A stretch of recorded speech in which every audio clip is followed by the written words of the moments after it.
Kolar gold field यानी कि KGF, जहां से सोना निकाला जाता है। 1902 में वहां से सोना निकालने के लिए बड़ी बड़ी मशीनें लगाई गई थी जो सिर्फ बिजली से चलती थी। लेकिन प्रॉब्लम यह थी कि 1902 में इंडिया में कहीं भी बिजली का उत्पादन होता ही नहीं था। तब पहली बार इंडिया में हाइड्रो पावर प्लांट लगाया गया था जिसका नाम था कावेरी इलेक्ट्रिक पावर प्लांट।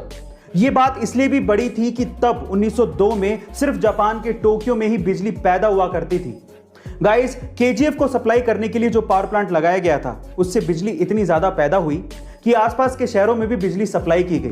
तब बेंगलोर इंडिया का पहला ऐसा सिटी बना जहां पर बिजली पहुंची थी। गाइस, आपको ये इंफॉर्मेशन क्या पहले से पता थी? और अगर नहीं पता थी तो कमेंट सेक्शन में जरूर लिखिएगा। हमारी कुदरत में कई ऐसे रहस्य छिपे हैं जिसके बारे में इंसान आज भी नहीं जानता है। एक ऐसा ही रहस्य फ्रांस के बरगंडी राज्य के टोनेरो शहर में है, जहां पर हजारों सालों से 300 लीटर से ज्यादा पानी हर सेकंड रहस्यमय तरीके से जमीन से बाहर निकल रहा है। और आज तक इंसान इस चीज का पता नहीं लगा पाया है कि इतना सारा पानी आखिरकार लगातार कैसे और कहां से बाहर आ रहा है। फ्रांस से होकर लगातार बहने वाले इस पानी को फोसे डियोनी स्प्रिंग नाम दिया गया है। गाइस, क्या आप इससे पहले तक इस रहस्यमय जगह के बारे में जानते थे? कमेंट सेक्शन में जरूर लिखिएगा। गाइस, क्या आपने कभी ऐसी किसी भारतीय शादी के बारे में सुना है जिसमें ना तो कोई फेरे हुए, ना ही कोई मंडप था, ना ही कोई हवन कुंड और ना ही कोई पंडित? तो सोचिए ये शादी कैसे रही होगी।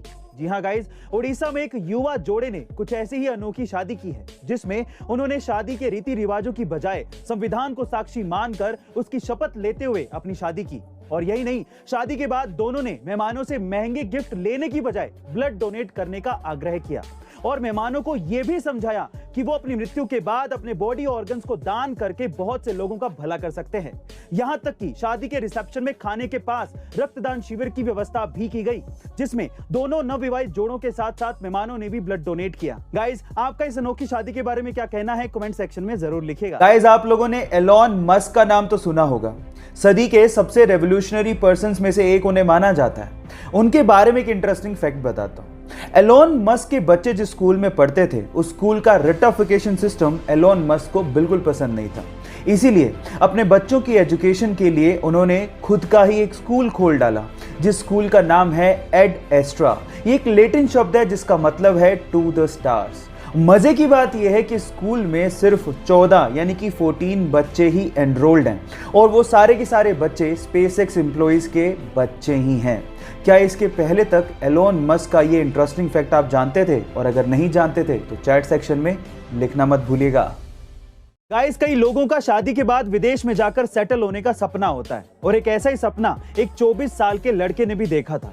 लेकिन उसका यह सपना तब टूट गया जब उसकी पत्नी ने विदेश जाकर उसे 35 लाख रुपए का चूना लगा दिया और तो और उसे पति मानने से भी इनकार कर दिया। जी हाँ गाइस, आप ठीक सुन रहे हैं। दरअसल उस लड़के ने विदेश जाने के लिए आइलेट्स पास एक लड़की से शादी की थी और वो तब खुद नहीं गया बल्कि अपनी पत्नी को 35 लाख रुपए लगाकर ऑस्ट्रेलिया भेज दिया। लेकिन वहां जाकर पत्नी के तेवर ही बदल गए और उसने अपने पति को इग्नोर करना शुरू कर दिया और बाद में ऑस्ट्रेलिया में खुद को अनमैरिड बताकर उसे अपना पति मानने तक से इनकार कर दिया और इस तरह से उसने अपने पति को 35 लाख रुपए का चूना लगा दिया। गाइस, ऐसे प्यार के पंचनामा से सावधान रहिए क्योंकि सावधानी हटी तो दुर्घटना घटी। धीरूभाई अंबानी ने आखिर इतना पैसा कमाया कैसे? वो इतने अमीर बने कैसे? क्या इसके पीछे की वजह जानते हैं? इसके पीछे की सबसे बड़ी वजह थी उनकी रिस्क टेकिंग कैपेबिलिटी, उनका रिस्क उठाना। चलिए मैं आपको इसका एक एग्जांपल देता हूं। उस टाइम पे इंडिया में पॉलिस्टर के कपड़ों की डिमांड बहुत ज्यादा थी, तो धीरूभाई अंबानी ने इस डिमांड को देखते हुए अपना पॉलिस्टर का व्यापार शुरू किया। लेकिन ये डिमांड इतनी ज्यादा बढ़ गई थी कि धीरूभाई अंबानी को और माल की जरूरत थी जिसके लिए पैसे चाहिए थे, लेकिन इतना सारा पैसा बैंक देने को तैयार ही नहीं था।